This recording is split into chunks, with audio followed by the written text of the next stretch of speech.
আপোনাৰ ডাঙৰ বোৱাৰী, মই মাজু বোৱাৰী আৰু মই সৰু বোৱাৰী। নহয় আগতে কিন্তু এয়া মাৰ সোণৰ খাৰু উলিয়াই লৈছোঁ। এয়া মাৰ মোক গাইছ একো নিদিলে।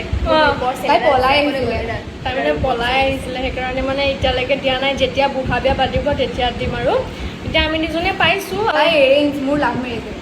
মানে ধুনীয়া দেখি ডেৰটোৱে ঠিকে আনিলে, কিন্তু কাম বনত একো নাই, একো কাম কৰিব নাজানে। আৰু এখেত পলাই আহিছে যে কামটো কৰিব লাগিব, এনেকৈ থাকে, এনেকৈ কাম কৰে, এনেকৈ লাহে লাহে মুছে থাকে। তাই মুছে মানে বহুত দেৰি। মই সেইকাৰণে ঘৰৰ সকলো কাম ময়ে কৰোঁ মানে ডাঙৰ বোৱাৰী যে, সেইকাৰণে মানে কথাটো হ'ল আজিৰ দিনটোৰ কাৰণে আমি এখন ঘৰৰ তিনিওজনী একেলগে বোৱাৰী মানে ভিডিঅ' এটা বনাইছিলোঁ। ভিডিঅ'টো সকলোৱে চাব আশা থাকিলে, মৰম দিব, ভাল পালে, আৰু ভাল নাপালে মৰম নিদিব, আৰু সেয়াই আৰু দিব মৰম দিব বুলি আশা কৰিলোঁ। সেয়াই ভিডিঅ'টো চাব দেই।